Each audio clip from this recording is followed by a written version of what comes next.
You're now tuned in to Global Impact, the podcast that covers subjects relevant to today's society.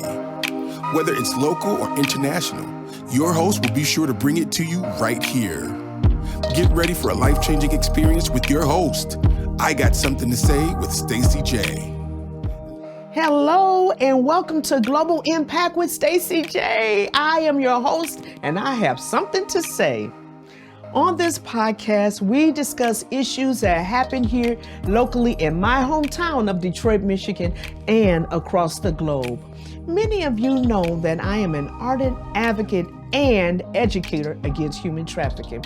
I've written plays about it, along with juvenile delinquency, Alzheimer's, and I plan to sound the alarm about much more. We hope to bring more awareness about autism, ADHD, anxiety, depression, and many other mental health issues that affect us. As a breast cancer survivor, we will continue to bring health concerns to this podcast. And we look forward to having experts in the financial literacy arena who are passionate about financial peace. Our platform is to sound the alarm and spotlight concerns that will educate and impact. Listen up, everybody, come and gather around. Let's listen to the hottest podcast in town. It's the Global Impact with your girl, Stacey J. It's covering all the topics, not gossip, no way. Cause she got something to say, yeah. Says she got something to say, Stacey J.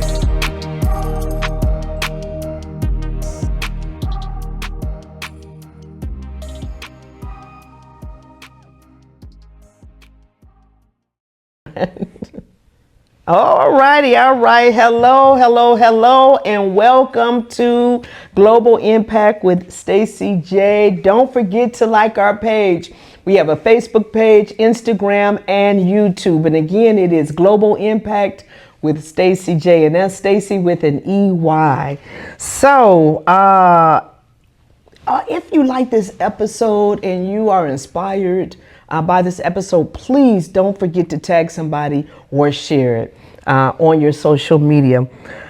If I could title this show today, it would be Up from the Ashes, the Streets, Prison, and Redemption. But before, we're going to talk about this book, and this book is what led up to this podcast, but I was gifted. I love this. I was gifted with this by my brother, Dr. Lardell Spratt. Thank you. When the Boy Who Never Won Wins It All. Now, Brother Spratt, that's a powerful title. Oh, man. Could you quickly explain to everybody what this book is about? When the Boy Who Never Won Wins It All. That title, I thought long and hard when creating that title. I thought about my life, what I went through, what I didn't have, which was no positive father figure, hand-me-downs. I grew up in the hood, west side Detroit, the number streets, really tough. Mother had issues stemming from her being in a generational trauma, her being abused as a child. And so when I came up with that title, I wanted to really express this is the life of a child, and it goes on today. This is the life of a child who was not used to things going his little young way. Yeah. Really, almost he didn't feel a reason to exist until something pivotal happened in his life. Yeah. Some information, something pivotal that really gave him a purpose. Wow. Even at that young age. Wow. And there's a character. We don't want to tell it all. We want people to buy it. Yeah. Because I want to put this on my coffee table. Seriously, I want to put this on my coffee table. But there's a pivotal character that where he has that aha moment or that seed is planted. Yes. And we need more of these characters in our neighborhoods, in our families, in our churches, and in our lives. So thank you for sharing about that. Yeah. So on our podcast, somebody asked me the other day, what is your platform? Our platform is to educate people about global issues. And we want to educate and impact people about global issues. So ma'am. citizens re-entering back into society, it happens all over the world. So Yes, that it is a does. global issue. Yes, and it so I is. have a ton of questions about how, and so many other different questions about that. But one of the reasons why I am drawn to this book and my guest is because his story is full of redemption. Any follower of Christ would be attracted to this story Yes. and want to buy this book. And we'll have some information later on how people can buy the book. I met this brother leaving a documentary. It's a similar type of documentary. and we were leaving at the same time. We were at a crosswalk. We talked at the red light, and you began to share your story about some of the similarities in the documentary. And you told me you had a book, and I said, I would like to buy the book. You gave me information. I received the book like right away. This brother takes care of business. He doesn't play. He takes care of business. And when I read chapter 1, I was blown away. Dr. Spratt, your journey from lived experience with childhood trauma, incarceration, and 2 decades of successful reentry are packed between the pages of this book. Now, may I add, as a writer, I saw a movie. Just vivid, clear, well written, and I saw a movie as I began to turn the pages. Thank you. What led up to your incarceration? Woo.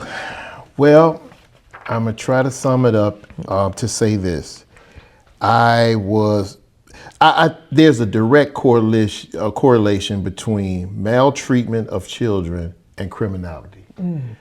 My mother, like as I said earlier, was a product of abuse in Mississippi in the 40s by my grandfather. And so it broke her. It made her bitter, it made her aggressive. And so I caught a lot of that when I was born here in Michigan, in Detroit, when she escaped Mississippi and came here. So that's all I knew. She would get upset, she'll do her drugs, and I was the target. Not my younger brother, God rest his soul, but me. And so it just continued, and I was really afraid of her. But what I kept internally, I never thought to curse her, never hit her, never stole from her. Always kept that respect despite the fact I feared her. You honored your mom. But, no doubt about Yes. it. But what happened, she internalized something in me. It started to form in me a thought that force, aggression gets what you want. And so because of that, I became the bully. I started robbing the paper boy in my community. Saturday, I never forget, Saturdays, he's walking around. I jumped right off my porch. That was collection day, what? That was collection. And that's My back brother when had a paper route. He delivered was- the pre-press. That was I the collect feel form. so bad. I feel so And bad. In the little yellow envelope. Yeah. The little envelope. Man, I hit every pocket, and I felt bad. But when in Rome, and I didn't know any better. Yeah, we're not laughing about robbery here. We're just thinking about the paper just boy. thinking back.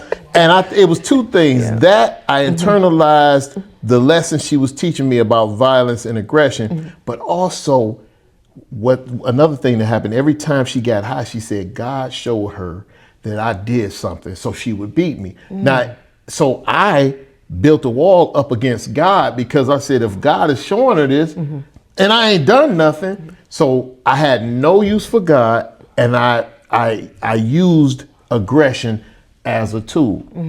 Ultimately, fell into the streets looking for that familial type of status, somebody to call family, that family feel, and I fell into gangs in my neighborhood. And ultimately, I got robbed a couple of times by older gentlemen. And at this particular time, I discharged a weapon once.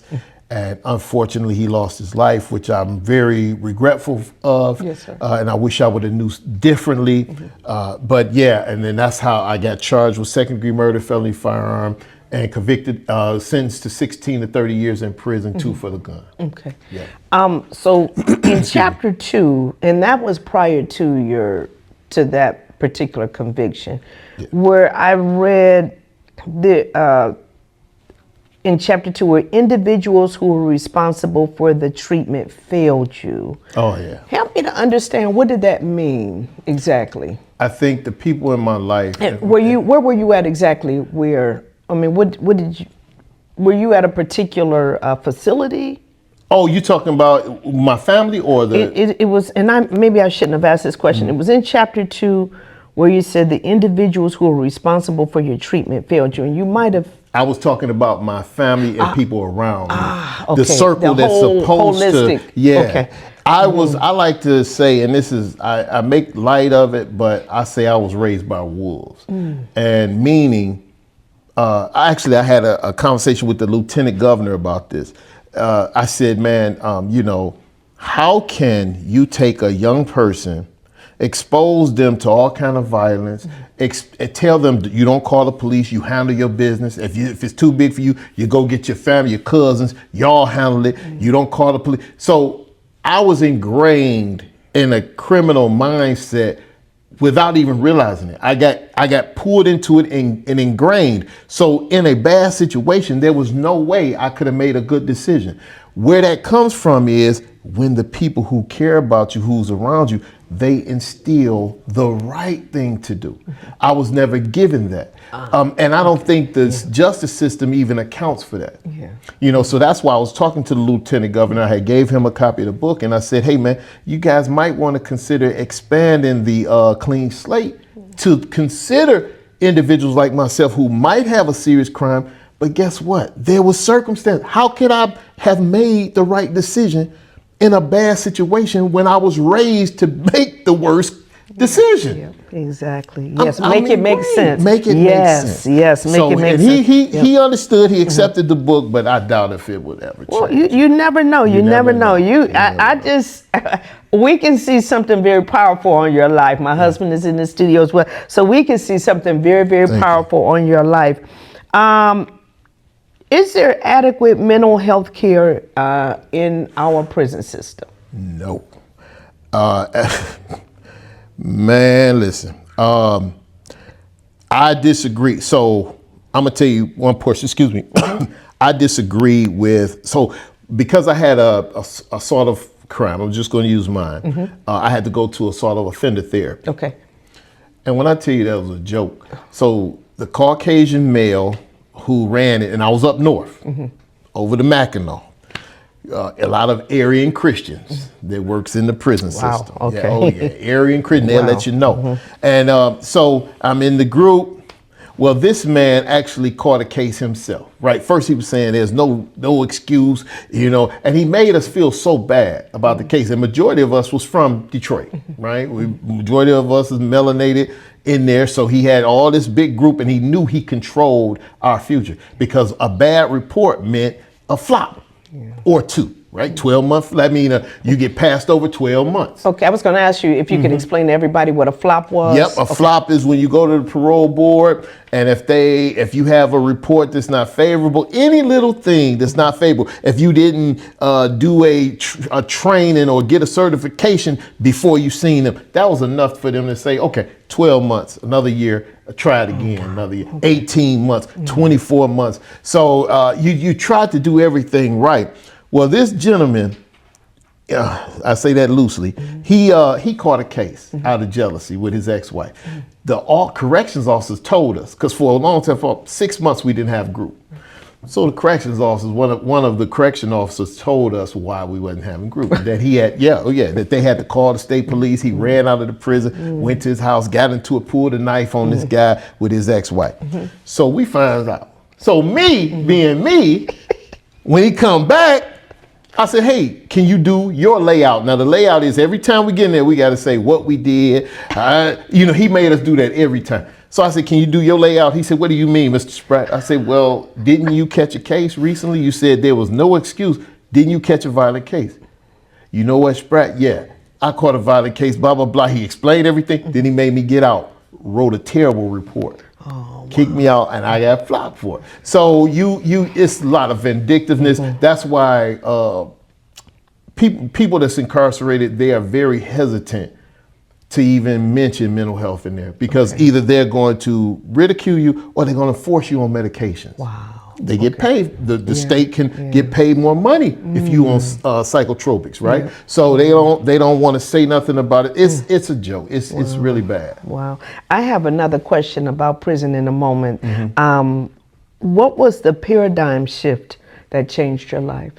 I almost died. When I almost died, this particular day, I think while I was gasping for air, I was in ASEG in the hole again. Was that natural causes? No. So you almost died? Yeah. No. I was in. So I ended up going back to the hole. They kept me in the hole, or they was transferring me. They looked at me as an influential inmate. Oh, okay. So they don't want you. If you influential with other inmates, they consider you worse than a guy that's on the yard stabbing all. They can deal with that. Yeah. I mobilized inmates. I taught them how to, even the ones that couldn't write, we'll write grievances if an officer got, So they didn't take to me. So once again, I find myself in the hole. I was at Marquette Branch Prison. That's one of the oldest level 5s. It looked like a castle. Get this, and I got to say this. It's so bad. We from Detroit. We go to the mess hall, the kitchen there to eat, the lunch area. They got a cow pasture farm right upwind. Are you Come smelling on. Okay. You're eating your food. Oh, wow. And but for them, they, Yeah, they're used to they farm. They used to. We're trying to eat our food, and all you smell. So it was really bad. It was really racist. And so what happened? Like I say, they put me in the hole, and I'm in the hole. I'm like, okay, I'm working. I'm doing what I have to do. I'm keeping my mind solid. Well, one day they had this Caucasian inmate on base level. I was at the highest, which is 3rd level. And so, we right up by the ceiling. He set his whole cell on fire. And he wet his wool blanket, put it over the frame. The frame of the bed is metal. So he put over the frame of the bed, lit the wall, which the paint was flammable, and he lit his mattress that it was like had the plastic wrapping over it. He hid up under the metal frame, so all this black poison smoke going up.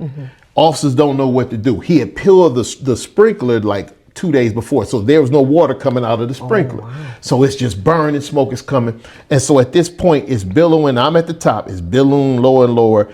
And at the point of me gasping for air on the floor, I said, is this going to end now? Like this way. I don't get a chance to fight for my life. And I passed out. Next thing I know, I remember they opened my door, put cuffs on me, myself and maybe 6 other inmates. They took us to the infirmary and put us on oxygen. And at that point, for me, I said, no, I can't keep trying to fight these people from the inside. I have to focus on getting down to lower custodies and possibly getting out. That's when I started thinking about really getting out and looking at a future, because I almost really didn't. It got to the point, man, they was dogging me so much, I lost hope. Yeah. Wow. Yeah. Wow. You explained a little bit earlier, but what is the parole process like? Is it stressful? And how do you prepare for it? Well, if you're alone, no family, like I had no family. I didn't have any strong support. Okay. So I was alone. Now you do have guys in there that got strong family ties, and sometimes those family ties link to some powerful people out here. And so that was, they kind of had a better option or a better chance. For me, it was alone. It was a ugly process. I seen that, if you didn't bend or tap dance, you didn't have nothing coming. And I know that's just not in my nature. I'm authentic and true. And so I just never seen a way out. And I do not believe I would have had a way out had it not been for Miss Artina Hardman.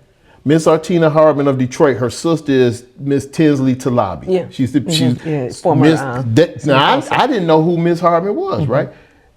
They had the parole board had allowed about maybe 6 civilians, so to speak, get on the board this particular year. So, and then I had to go see the board. So I'm in, I think I was in level 2 or 3 or something like that.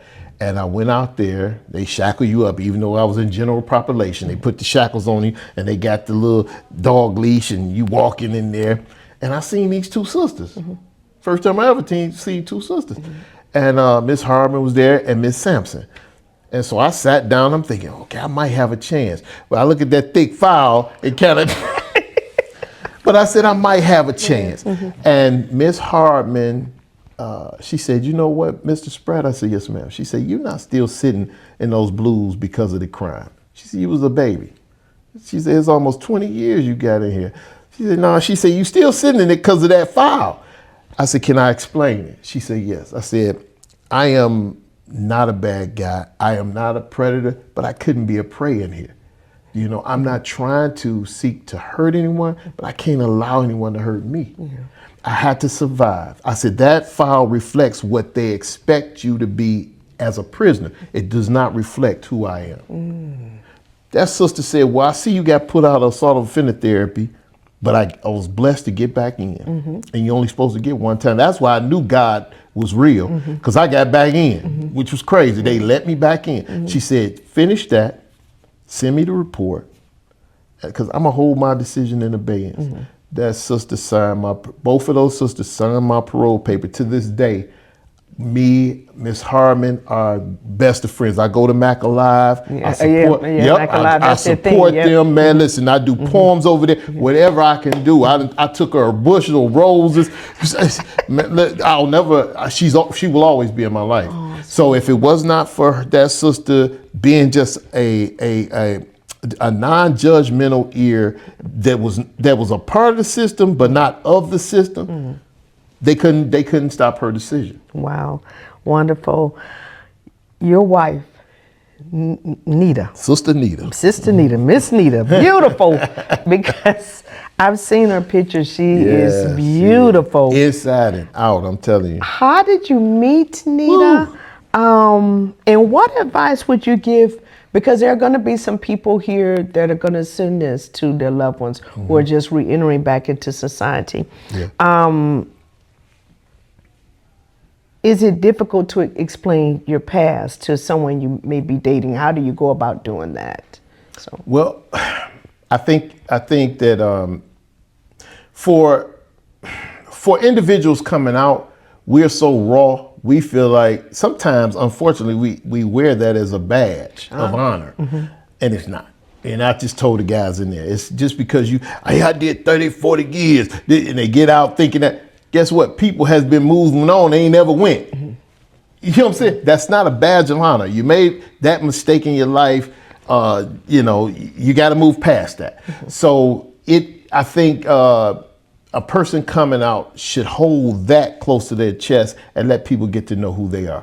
My wife, I went into her church, and because I was broken, I was afraid, I was lost. I went into her church. And the pastor, it was Bible study night, and I'm sitting back there, all the way in the back, and I told a brother sitting next to me, I said, man, it seemed like he talking to me. He Pastor Cunningham, right over there on Connors, Jefferson, East Lake Baptist Church. I know the churches. Right. So Pastor Cunningham talking, I'm like, man. So the brother said, stand up and let him know.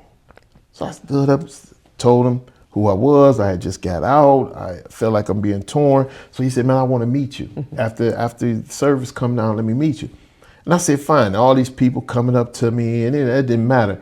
My wife said something, for some reason, her voice over all those people just stood out. And when I looked at her, yes, she's attractive, but that I seen something past that. Something that was something that I knew that she would be pivotal in my life. And so once I connected with Pastor Cunningham, and I made it my business to keep going now she said I tricked her, because I made my business. I done got dunked in the water. I had a roll with my name on it. But I told her, she said, you tricked me. I said, babe, you gotta understand something. When a man sees something good, and he's going to go at it. Good thing. But guess what? God is still writing the undertow. Even though we got the human, thing going, God is under there, right? And I said, He's that's like, why Nita, I got him. I'm gonna get him. Come on. Yeah, Y'all meant to about to be so, cleaned up. No doubt. Yeah. So she took her chance. She took a chance with me. But one thing she told me was, back to your point, she said, don't tell my family. Now, I told my mother-in-law, we told my mother-in-law, my father-in-law. She said, but my aunts and all of them, because they kind of middle class, people. And she said, don't let them get to know you. Yeah. And at first I was taken aback. Well, what you mean? I don't care if they don't like me. She said, babe, just listen to me. Let them get to know you. So that's what happened. They got to know me. And then it came out and they was like, oh, okay. Yeah, because when I meet you, I get principal, counselor, I get pastor. Yeah, I get that vibe That's from funny. you. And when I was like, no, I gotta have this guy on the show because this guy is amazing. You are a game changer. And man, God's about to do some incredible things. Ooh. We'll talk about that project in a minute too. I want to ask, because I know before you were incarcerated, you had a son. Yeah. How old was he when you went in? Actually, he was born December 5th, 1987, while I was in the county jail. Oh, okay. Yep. Okay, so my son, his mother, he was born December the 5th. I remember it was cold that year, 87, and she brought him up about February. And the amazing part was the deputy, she passed away. She was a Wayne County deputy sheriff, Miss Pringle. She was there the whole time. I was charged initially with first degree. So I thought I was going to get natural life. You automatically get natural life in Michigan for first degree. Right. And so she said I was on the old side. Miss Pringle had got to know me. She saw I was a kid, 17 and a half. And she seen my son mother coming up and stomach was real big. So when she had finally birthed my son, Miss Pringle was like, is that boy that she that had your son? I said, yeah. She said, hold on. She left. So I was in the bullpen looking through the little window. Yep. She left, went around. I heard the door. Then I seen her out there with my mother, my brother, and my son and my son's mother. She get my son and walked off. So I was like, where's she going with LaRon? Where's she going with my son? So they just looking at me, right? She come back around, open up the bullpen. She said, hurry up. I want you to hold your son, kiss him, because I can't see you. These are type of blessings. Every time I'm surprised I'm not when I tell this story.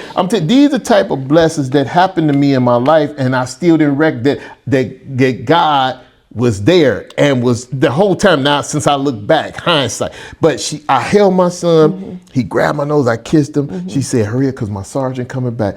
Gave him back, she took him back out there. When I tell you, though, that major, I was looking for Miss Pringle. Unfortunately, I went to the sheriff's told me that she passed away. Wow. She passed away. I wanted to get her some flowers too. It was certain people that in my life, since I've been home, that I wanted to, really connect with, because they was huge in my life. Wow. She passed away, but God knows my heart. Yeah. So God knows my heart. So I wanted to know, how is your relationship with your son now? So this is a two-part question. Okay. But also, how can parental and family relationships be strengthened during incarceration? Well, I would say my son and I, we're doing well. So we had to have a talk. I guess when I got out, it was like all good, because I stayed in contact with him, even though he was with my mother. And that was, I had to pick the lesser two evils, either be with his mother, who at the time had her own issues going. But I said, well, I wrote a letter from the county jail. I want him to be with my mother. At least that was the devil that I knew. You know what I'm saying? I hate to say it like that, but that was the truth. So he experienced some of what I went through, not all. And I think deep down he had an issue about that. So he didn't really say it until now, since he's almost 40, we had a conversation. But other than that, call him, he's doing well. He's in Tennessee. Well, he was in New York with her for a while. He got on his own, and now he moved to Tennessee with his son, my grandson. They are doing well. We connected, and he sees me as a resource now, and I like that. Awesome. So for anyone that is currently incarcerated, how can those family relationships be strengthened during that time? I think because it's tight, man. It's tight. The phone system in there is expensive. But I would say whatever you can do. If you can get you a little job, they wouldn't give me much. I would work as a porter, 17 or 13 cents an hour.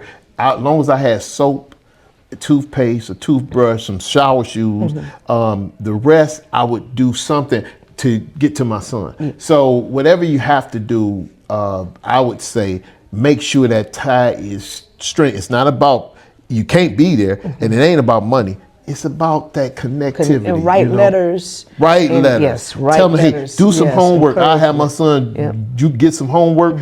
He'll do it. I'll mark it, send it back. Just little gestures. So that is huge.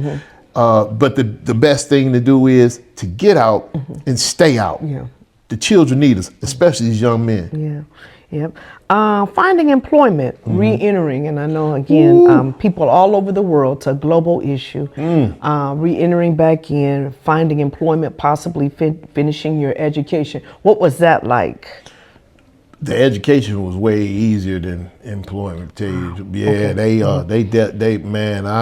they was killing me for about $7. I think it was like $7.15 minimum wage when I first came home. And the temp service would lie and say, "Oh yeah, you stay at this job we placed you on for 6 months, they're gonna hire you." Then all of a sudden they move you 4 months later. "Oh, you stay here 6 months." Man, they was killing me. So of course, it's definitely going to be a tough road. Tougher the worse the crime is. I will say that. But it's a tough road. Just recently, so I applied for. Now my business is Up From Ashes LLC, and it's doing okay. But I applied for a part-time position just to stay in the mix of social work, and been home 20 years as of Valentine's Day. No, thank you, thank you. 20 whole years as a Valentine's Day, and no issues with the law. Matter of fact, I was a part of Detroit. I'm part of the original members of Detroit 300. You know, the whole nine, doing everything right. Easter Seals, and I'm gonna call it out. Easter Seals denied me a part-time job. After, even though I told them I was I'm ex-offender, I had a case for it almost 40 years ago. I was young. I've been home 20 years. They okay, interview online went well.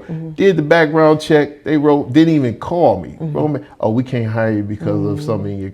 I had a perfect driving record, 840 credit score, own my home, part of my fabric of my community, and they didn't. And I'm gonna tell you, it was a part-time job. It ain't major, but it hurt. My wife was like, I tried to play it off. She said, "How do you really feel?" I said, they hurt me. They hurt me because you telling me I'll never live that mistake down, the mistake I made as a child. But we say that this is all about, America's all about second chances. So it's pretty, you gotta stay. You have to stay on it. You have to encourage, and hopefully you have someone behind in your corner to encourage. Encourage. It's okay. God got something for you. That is the biggest thing. Now I will say this, if you don't mind. I'm meeting with this young brother who's running for a Senate seat. I meet with him in the next couple of days, and I ran something by him. I said, "How about if we try to make returning citizen or justice impacted status, we try to get it an EEOC protected status, because if we do that, look, I mean, jobs won't be so quick to deny you because of your conviction. Now it's a protected status. Now if you're not trained, or if you haven't got the skills for the position, that's one thing. But if it's simply because you had a conviction, now they'll be like, "Oh man, they can sue me." So we kind of looking at that. It might be like a pushing the boat uphill. But something has to give. Exactly. So that leads into my next question. If you could reform our prisons here in Michigan, what are your top 3 initiatives that you would focus on? First, I would definitely change it from Department of Corrections, because that There's no correcting going on. Ain't none. Right. I would definitely change the mindset. Because my thing is this, here's an example. When I came home, they put me in the reentry program. I was one of the first ones in the Michigan reentry program. Biggest joke of all. They was telling the public, oh, we're going to give them IDs. They're going to have everything they need. Total lie, right? But get this, the housing unit I was in, all of us had our outdate. They made us wear our outdate on our wrist. They put all of the meanest officers in the unit. Now, fortunately, I didn't smoke. You can't smoke. After about 5, 6 o'clock in the morning, you have to make your bed. You can't sit on the bed, even on count time. So you got to sit on your desk. When I tell you, everyone in there was walking as if they was walking on eggshells. So I asked the deputy, and I never went to the deputy's suite ever, my whole bit.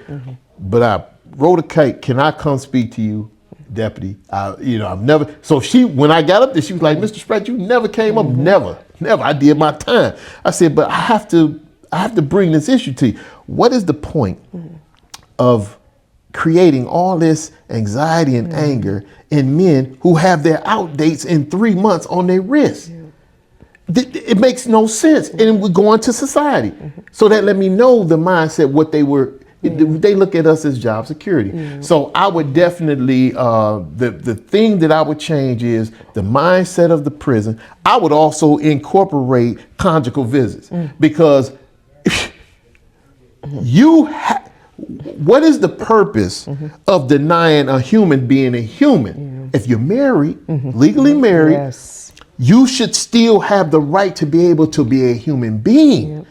You promoting certain things when you don't, unless the man or woman is strong in their continence, in their mindset, in their spirit, they're gonna break. And some states have it, right? Some states have it. And is there any particular reason why Michigan doesn't have it? I do not know. Okay. I do not know.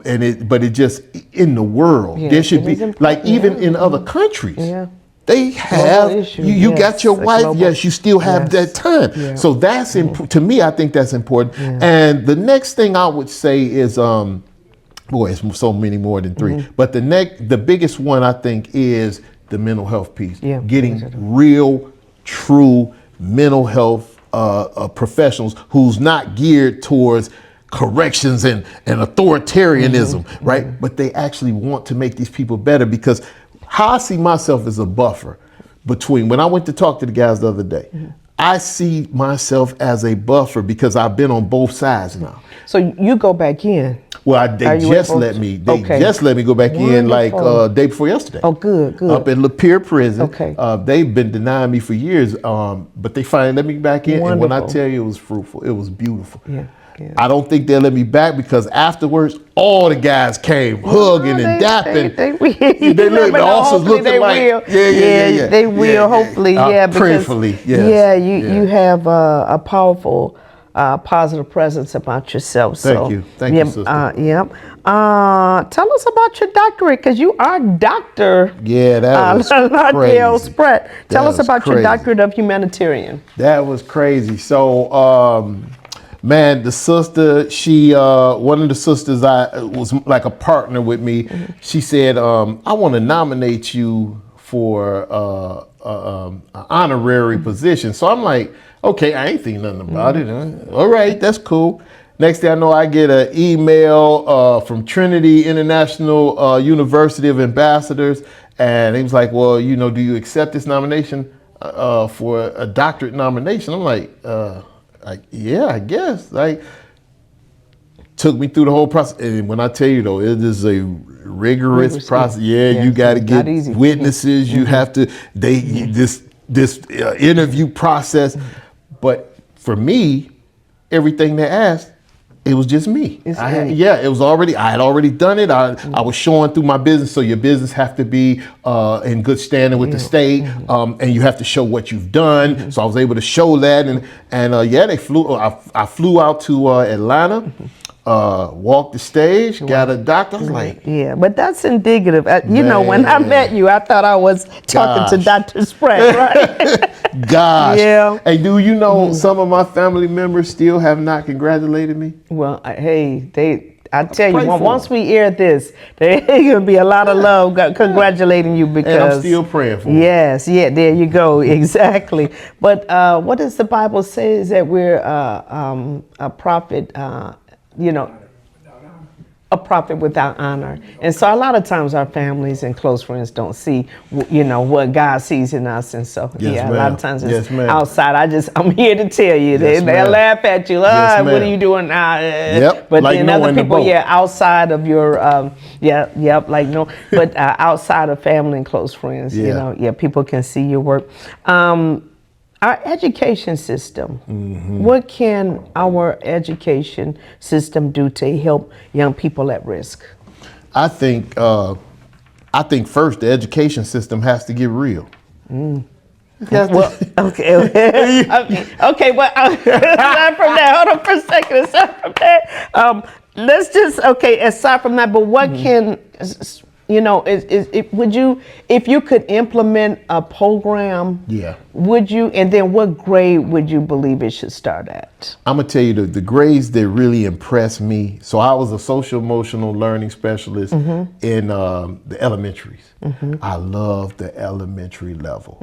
These children are so imaginative. Malachi. So yes, they are so just spiritually and emotionally grounded to be so young. Because we just say, oh, they just babies. No, they are very wise. Matter of fact, I'm gonna tell you how wise he is. In one of the fourth grade classes that I had at Harper Woods, I seen the two young ladies over there. They doing a math problem. So I asked the teacher, what? She said they working out oh my God, what is that? A calculus problem. Fourth grade. Wow. So I went over there. They was literally hammering out, yeah, Coach Dale, we doing this calculus problem because they said we couldn't do it, and they was over there hammering. So when I tell you they're very emotional, one thing this makes me emotional. So I was in there, and I said, okay, today we're going to touch on loss. And how to properly deal with loss, because regulating emotions is important. And a lot of the children don't see proper emotional regulation at home. So we talked about loss. So one student said, well, my grandma passed away and I really missed her. And she started to tear up. So I got the tissue. I said, it's okay. This is a safe space. Okay, teacher sitting over there. So next thing you know, every student mentioned someone that they lost, star crack. The whole class, I had to pass out, boys and girls, passing out tissue. And I said, guess what? They said, I said, it's okay. I said, and get this, when you go home, if you need to get a quiet place and cry, it's all right. Yes. That is emotional regulation. You can let that go. You don't have to become upset. You don't have to become mad. Let it go. It's fine. That's healthy. And man, when I tell you, they don't supposed to touch you. The kids, when it's time to go, they run straight. Look, they all. So I just say, okay, I'm hugging them too. But that from second to fifth, I think is the most powerful sponge mentality that we can really get in front of the 8-ball with those children. By the time 6. If you ain't caught them before fifth, when they 6, 7, 8, it's you can still get them, but it's gonna be difficult. It's gonna be a little challenge. Wow. I saw Life Coach on your website. What's your website again for everybody? Upfromashes.biz. Okay, .biz. Upfromashes.biz. Be your best self.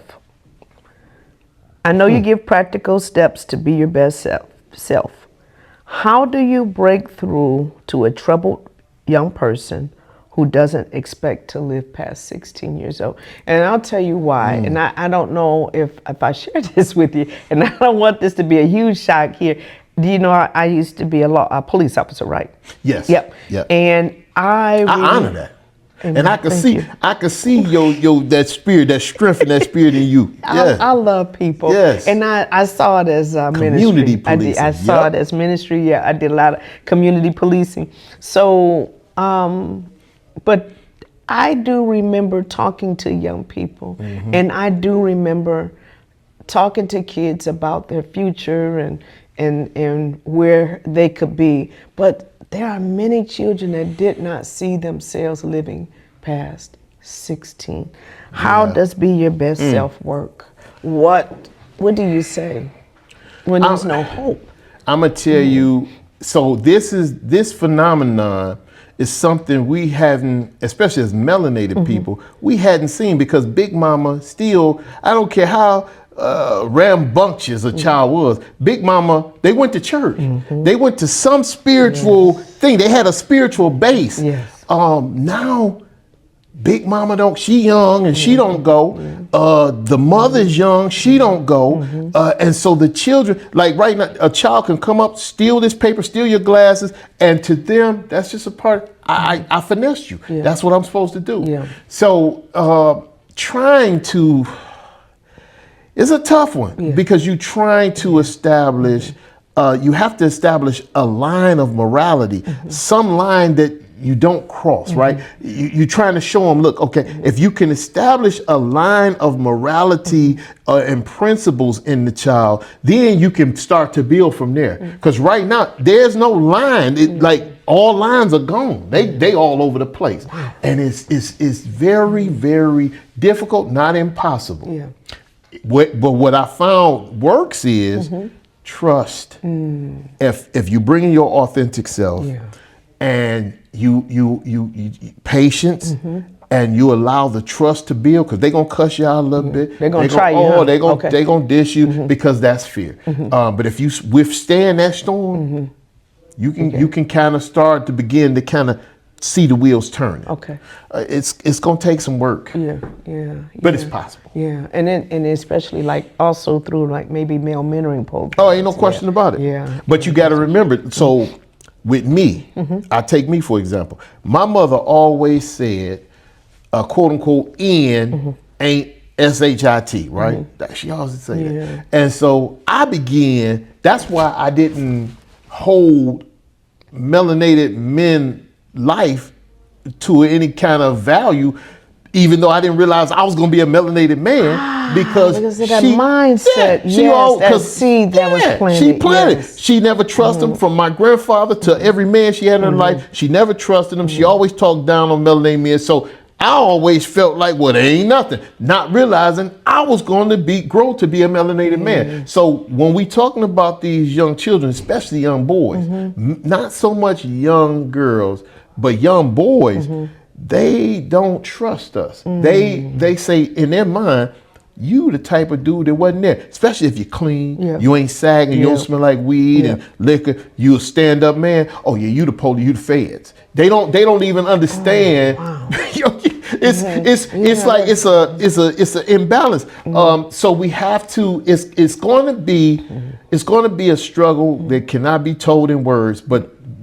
How we prevail, how we win with them, is we have to stay patient. We have to stay patient and own it. And that's what I try to do. And I'm hoping someday that like groups of men just continue to build together so we can focus on that. That's why they so out of control. Well, we're kind of coming to a close, but I'm having fun, because I just got a feeling that we're gonna bring you back. I do, man. I cannot wait for people to see this episode, Up from Ashes, the Streets, Prison, and Redemption, and also When the Boy Who Never Won Wins It All. And Malachi is his name. Malachi. And we want you all to buy this book, because there's a pivotal figure in here that plants a wonderful seed in his life. Just beautiful. Can we expect something more from this book? You know what? There is something coming. Put you on the spot. No. There is something coming, but it won't be a book. It will be in the form of a stage play. And so it's going to be. It's definitely. I tried to pick the topic that that really expresses the need of people, but more importantly, melanated people. I'm a world person, but I'm focused on the issues that we deal with. Yeah, I love because that. that's my thing. That's my priority. So I think the play will definitely resonate with single mothers raising young men, Yes. Young men who don't understand why they can't hold a relationship with a sister, why they don't trust women, or why they're abusive. Right? Yeah. A lot of it stems from under that roof. A lot of that messaging. Yeah, Yes. I always say from under that roof comes a sinner or a saint. Wow. We have to be careful as parents, man. Yes, because I was gonna ask that one of my questions, and I had to cut it due to time. Is what can, as parents, how can if we could tell, if you could tell parents, what could we do to raise a child that we don't know what a child's decisions are going to be, but try to keep them away from a path of crime. But you just mentioned that's that messaging and that love. Parents being there. Time equals love. Man, no doubt. Yeah. And parents, I would say the biggest thing you can do is get the help you need. Be the example. Yes. If you think, hey, my child need help, but he or she see you doing all kind of what for and what and all emotionally out of control, well, come on, man. That's the example. So you get the help, let them see you getting the help, and then you get the help together as a family. I wish my mother could have. My mother, unfortunately, the reason why she passed away so fast, she had syphilis on the brain. Wow. The doctor came out and told me, so not only was she schizoaffective, the drugs had tore up her kidney, so she was on dialysis, she had end-stage renal failure, but he said, man, they had her strapped down. The last time I seen her, I was at work, they called me, went to the hospital, they had her strapped down, and that hurt me so much. And so the doctor said, can I speak to you, Mr. Spratt? I said, yeah. He said, your mother's sick? I said, yeah, I know she has severe mental health issues. She's on dialysis. He said, no, she has syphilis on the brain. It's incurable. She let it go too long. And so it's really eating up the brain. Oh, wow. And so so the solace I have is this. I came home, I found her, I made her life was easier.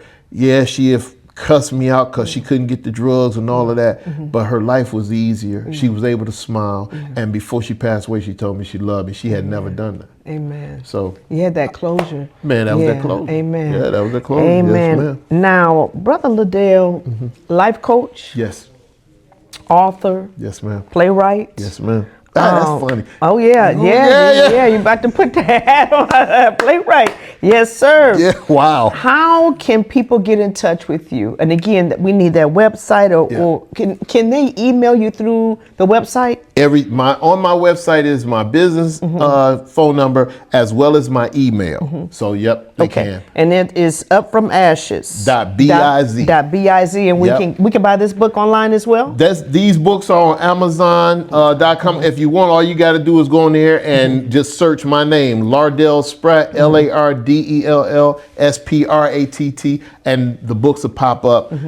Or you can look for them individually, but they're definitely on Amazon.com. Okay. My last question that I ask every guest, Brother Lardell. Yes, ma'am. What do you do for self-care? Ooh, that's a good one. You know what? So I got a couple things. My wife and I, we go to, because I'm almost 60, so we live a real simple life. I don't even want to be quote unquote rich. I don't want millions. I just want to be comfortable and not have to worry about taking this money to do this with her. So we go to the Dollar Show on Tuesday at MJR with the comfortable seats. Well, it's not $1 now, it's $8. Either that. Yeah. It was $1. Yeah, it was $1. In this economy, post-COVID, yes, man. Lord. But you still, $8 is still a good deal. The seats are comfortable, oh, man. So we'll do that every Tuesday, and then I play chess. Oh, and they got this board now called, it's made by Chestnut, and it's called Move. I seen this, $800, but the pieces move. So I can play by myself and the AI will move the pieces. Shut the front door. I want it. I am amazed. So it's a physical... It is a physical, not on the computer or tablet or physical board. Got the pieces. They set up. I set up. So if I say I want to play AI, I'll make my move. So when I make my move to this, say for instance, I push my king pawn up, it pushes this queen pawn up. I take that queen pawn, it'll move its, say for instance, moves its bishop up here. Okay. Wow, it'll move in any. Wow. Look it up. Chestnut move. The move, Chestnut it is amazing. Wow. My mind is blown. Yeah. So my father was an avid chess player, and he collected a lot of chess sets. I think we have about 2 or 3 of them. And my father begged us to learn how to play chess. Did you ever learn? No, but we got to hang with you, Brother Lardell, so you can teach us. Yes. We need some lessons. We need to hang with you and Miss Nita so that we can learn how to play chess. But I'm blown away. I'm not surprised or shocked, but that AI, because AI is something else. It'll be training people how to run and jump and play basketball, robots and everything. So, wow, that is impressive. Yeah. That is impressive. Thank you again. Thank you. And I forgot your gift because I have a mug for you. Oh. But thank you again for joining us. Yep, thank you for joining us. And again, up from ashes.biz, B-I-Z. Yep. He's a life coach. He's an author. You want to buy this book, definitely, but you have to buy these 2 books from Amazon. And this book will touch your heart. Yes. Both books will. When the Boy Who Never Won Wins It All. This is Malachi and that special people. And I'm not telling y'all about this character because I want you all to buy the book. Thank you guys. Please follow our page, Facebook, Instagram, and YouTube, Global Impact with Stacey J. Share this podcast if this has been inspirational to you. God bless you, brother. Thank you. Thank you so much, guys. Peace. Thank you. You're now tuned in to Global Impact, the podcast that covers subjects relevant to today's society. Whether it's local or international, your host will be sure to bring it to you right here. Get ready for a life-changing experience with your host, I Got Something to Say with Stacey J. Thank you for tuning in to Global Impact with Stacey J. Now, if you heard something that inspired you, or if you know someone who would benefit from this content, please tag and share this podcast on your social media. If you have questions or concerns for me or our guests, don't hesitate to comment or email me at globalimpactwithstaceyj@gmail.com. And that's Stacey with the EY. You know what? You could be watching anything, but thank you for taking the time out to watch our podcast. Don't forget, follow us on Facebook, Instagram, TikTok, and YouTube. And again, that's Global Impact with Stacey J. Listen up, everybody, come and gather around. Let's listen to the hottest podcast in town. It's the Global Impact with your girl Stacey J. It's covering all the topics, not gossip, no way. Cause she got something to say, yeah. Says she got something to say, Stacey J.